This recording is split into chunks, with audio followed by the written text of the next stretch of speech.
Gentlemen, it has been about 9 months since I had the pleasure of recording a press conference for the G Vegas Gridiron Fantasy Football League.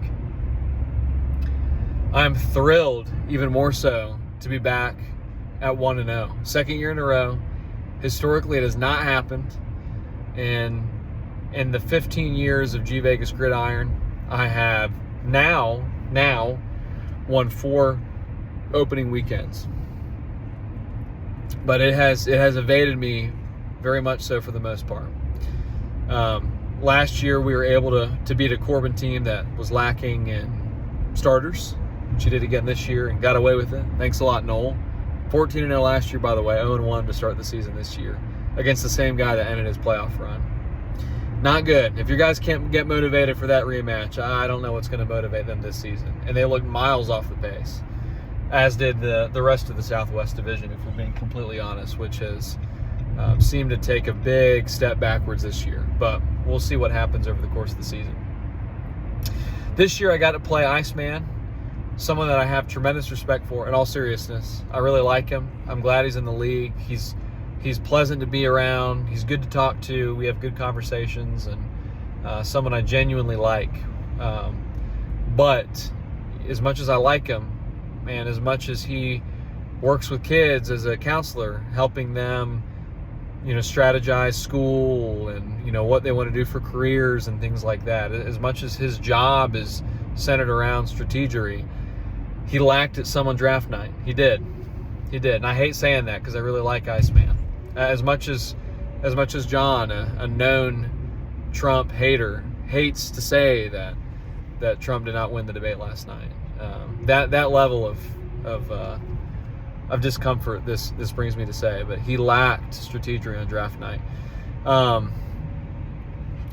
His running back room might as well have been empty. I mean, they combined for 2 points, maybe 3 points. I think it was above 2.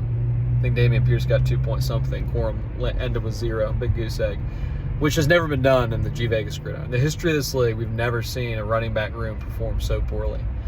His kicker did do wonders, almost 20 points, which outscored my quarterback, Trevor Lawrence. Wonderful Clemson grad, just like Deshaun Watson. Dabo really does know how to train him. There is wonderful players in the football field as they are men in real life.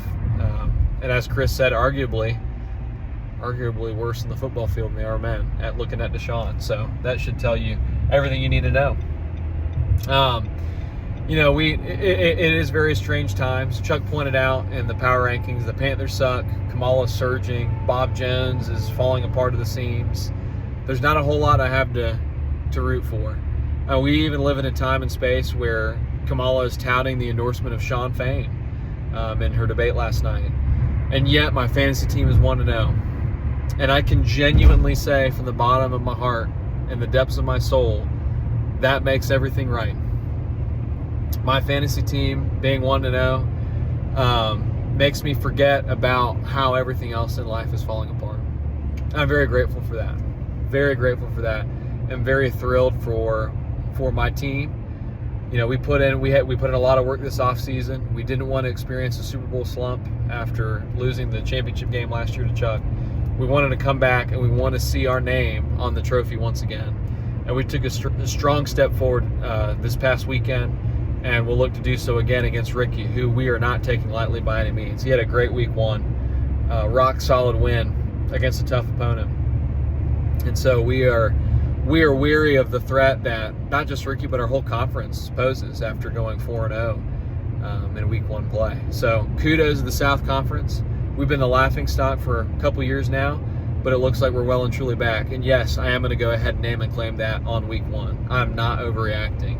Our teams look really, really good as a conference. And so I think if we can get through the South Conference, we're going to be in good shape for the playoffs.